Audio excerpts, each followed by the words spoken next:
Hello, नमस्कार हमर मैथिलानी बहन से।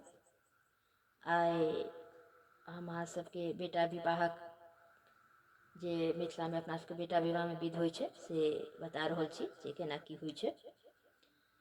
अपना सबके मिथिला में बेटा के विवाह में किछु एहिठाम चुमाओन होइ छै और किछु एहिठाम चुमाओन नहीं होइ छै। जिनका सबके चुमाओन होइ छै या जिनका नहियो होइ छै, भगवती लग बड़क जे कपड़ा रहै छै पहिर के जाय वाला, धोती कुर्ता पाग दुपट्टा माला गंजी जंघिया सबटा भगवती लग धैल रहै छै एकटा लाल चंगेरा में। तो बर ओहिठाम अपन कपड़ा लत्ता पहिर लै छथि, गंजी जंघिया धोती कुर्ता पाग डोपटा सबटा लगा लै छथि। जखन तैयार भऽ जाइ छथि तऽ केओ हुनका चानन कऽ दै छनि, काजर कऽ दै छनि और पाग पहिरा कऽ माला पहिरा देल जाइ छनि बरके। ओहिके बाद हुनका पाग में सुई घोपि देल जाइ छै और हींग छीट देल जाइ छै। ओहिके बाद ओ भगवती के गोर लागि कऽ निकलि जाइ छथिन बाहर और आंगन में फिर हुनकर चुमाओन होइ छनि। जिनका चुमाओन नहीं होइ छनि मतलब भगवती के गोर लागि कऽ सोझे निकलि जाइ छथिन और दलान पर फिर हुनकर हाथ धरी होइ छनि। जे बेटी वाला अबै छथिन जे श्रेष्ठ रहै छथिन से हाथ उठाबऽ के रस्म करै छथिन। ओहिके बाद बड़ सबके प्रणाम कऽ कऽ तखन जाइ छथिन। तो आ जिनका चुमाओन होइ छनि तो भगवती के गोर लगला के बाद कपड़ा लत्ता पहिर लै छथिन। भगवती के गोर लागि कऽ जखन आंगन में अबै छथिन तऽ आंगन में अरिपन पड़ल रहै छै डाला के पीढ़ी के। ओहिठाम डाला धैल रहै छै जाहिमे रांगल धान दही के मटकूरी रहै छै और केरा रहै छै, नारियल रहै छै खोइचा लागल पानि वाला, तामा में दूध धान रहै छै, मिठाई रहै छै और एहि बातल पातिल लेसल रहै छै। तो ओहिठाम बड़क चुमाओन होइ छनि, बगल में एकटा लोटा राखल रहै छै, ओ कपड़ा से झाँपल रहै छै। ओकर बाद बड़क चुमाओन होइ छनि, चुमाओनक गीतनाद भेल, दुर्वाक्षत पड़ल। ओहिके बाद बर जाइ छथिन आंगनसँ दलान पर। ओहिठाम बेटी वाला जे रहै छथिन से हाथ उठबै छथिन। ओहिके बाद सब अपन सासुरक लोक के आ घरक लोक के सबके प्रणाम करै छथिन, सर समाज सबके प्रणाम करैत। ओहिके बाद ओ विदा होइ छथिन। जखन गाड़ी में बैस कऽ गाड़ी विदा भऽ जाइ छै तऽ रांगल चाउर हुनका पर छीटल जाइ छै गाड़ी पर।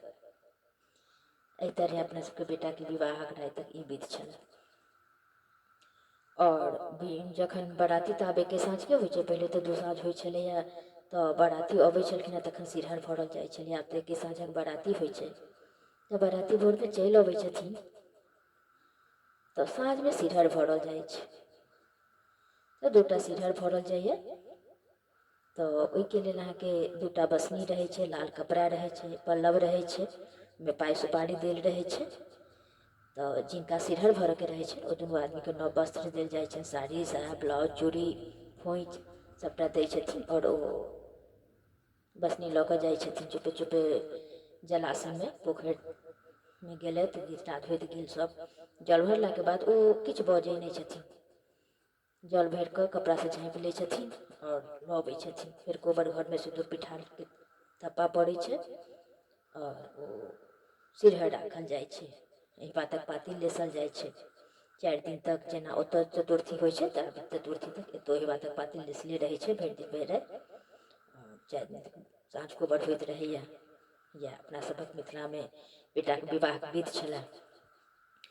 आब एना तऽ विध से पता चलिए जाइए की लागत, तैयो एक बेर हम बता दै छी जे सामग्री केना की रहै छै से। एकटा डाला के ओरियान भऽ गेल, रांगल धान, रांगल चाउर, ओहिके बाद पाइ सुपारी। बर जे एकटा चीज छूटि गेल, जे बर जखन भगवती के गोर लगै छथिन तखनो हुनका हाथ में 5टा सुपारी और 5टा पानक पात डंटी लागल राखल रहै छै। और जखन ओ चुमाओन करै छथिन तखनो हुनका हाथ में वएह रहै छै। और जखन चुमाओन भऽ जाइ छनि तऽ ओकरा ओ अपन जेबी में धऽ लै छथिन, जे लऽ कऽ सासुर चलि जाइ छथिन।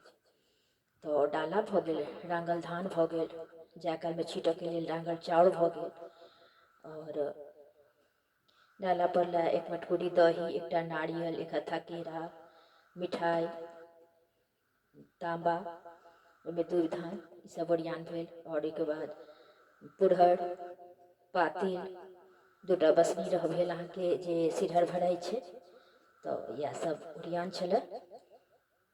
सोई हींग ई सब विवाह ओरियान छलै अपना सबके मिथिलाके बेटाके। एना सब गाँवमे सब रङ्गक ओरियान होइए। यदि किछु त्रुटि भेल हुए तऽ आइया अहाँ से बतायब, और अहाँ सबके गाँवमे की होइए सेहो कमेंटके बतायब। यदि अहाँ सबके हमर वीडियो नीक लागल हुए तऽ प्लीज लाइक शेयर और सब्सक्राइब करब हमरा चैनलके।